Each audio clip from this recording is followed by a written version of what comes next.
Hello दोस्तों, welcome to my YouTube channel knowledge education point में। दोस्त, आज का टॉपिक है हमारा यानी विद्युत आवेश के प्रवाह के आधार पर चालक का क्या है वर्गीकरण। यानी चालक का वर्गीकरण हम किस प्रकार कर सकते हैं विद्युत आवेश के प्रवाह पर।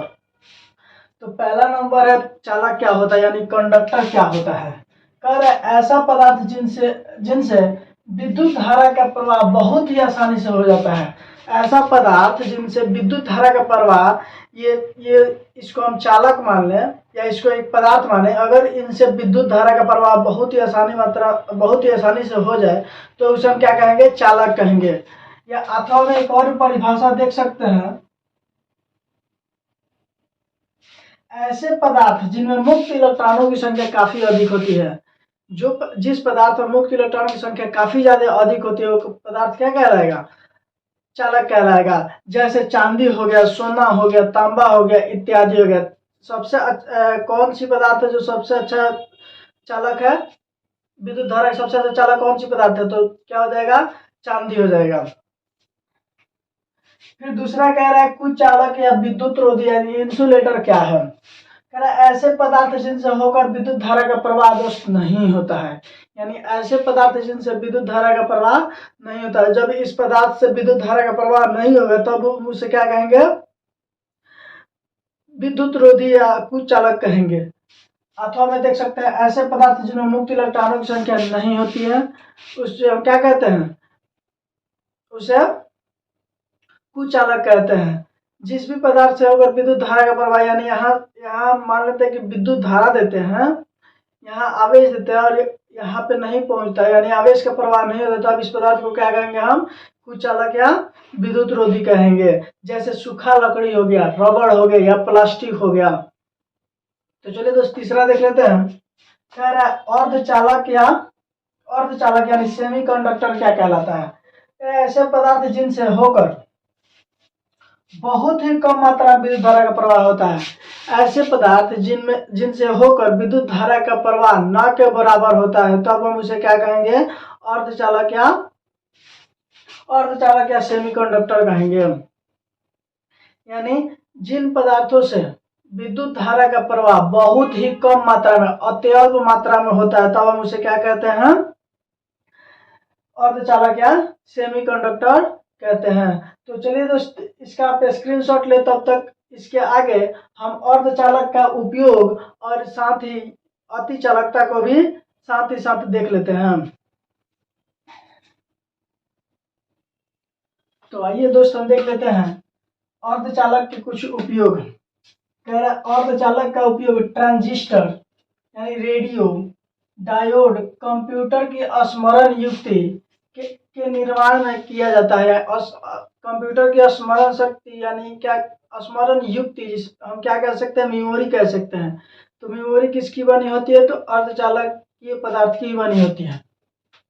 नेक्स्ट हम टॉपिक देखेंगे तो क्या कह रहा है, अति चालक यानी सुपर कंडक्टर क्या है। कह रहा है वे पदार्थ जिनका ताप घटाने पर प्रतिरोध बहुत तेजी से घटता है तथा किसी निश्चित ताप पर आकर शून्य हो जाता है।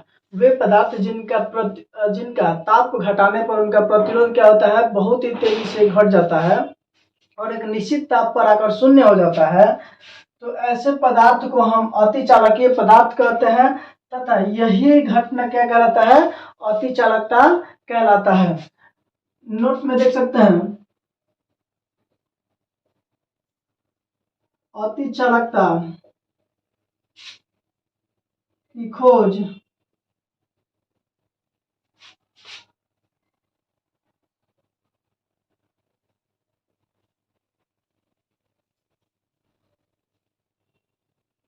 नीदरलैंड के वैज्ञानिक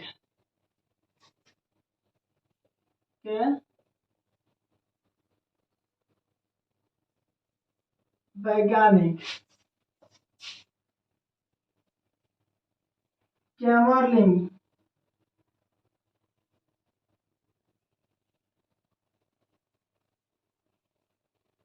ऑन्स ने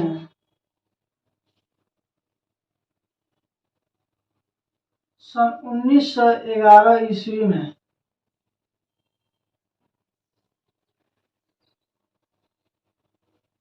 किए थे।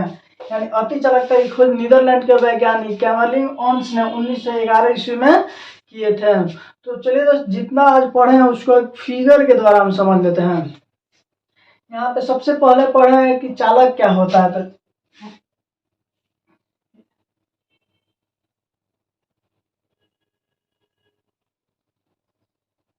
मान लीजिए कोई पदार्थ है, अगर इन पदार्थ से विद्युत धारा आसानी से गुजर जाएगा तो हम इसे क्या कहेंगे, चालक कहेंगे। यदि विद्युत धारा प्रवाहित नहीं होगा तो हम उसे क्या कहेंगे, कुचालक कहेंगे। यदि विद्युत धारा का प्रवाह बहुत ही कम मात्रा में होता है तो उसे हम क्या कहेंगे, अर्धचालक कहेंगे। तथा वे पदार्थ जिनका ताप बढ़ाने पर इसका प्रतिरोध क्या होता है, घट जाता है। यानी ताप घटाने पर प्रतिरोध क्या होता है, घट जाता है। तथा निश्चित समय पर आने पर उसका क्या होता है, प्रतिरोध क्या हो जाता है, शून्य हो जाता है। तब हम उस पदार्थ को क्या कहते हैं, अति चालकीय पदार्थ कहते हैं। तो आशा करते हैं दोस्त, आज जितने भी टॉपिक पढ़े हैं उन टॉपिक को आप क्लियर कर लिए होंगे। फिर भी कोई डाउट रह जाता है तो आप कमेंट बॉक्स में कमेंट करें, वहां से आपको रिप्लाई दिया जाएगा। तो यदि वीडियो अच्छा लगा हो तो चैनल को सब्सक्राइब तथा वीडियो को लाइक करें। जय हिंद।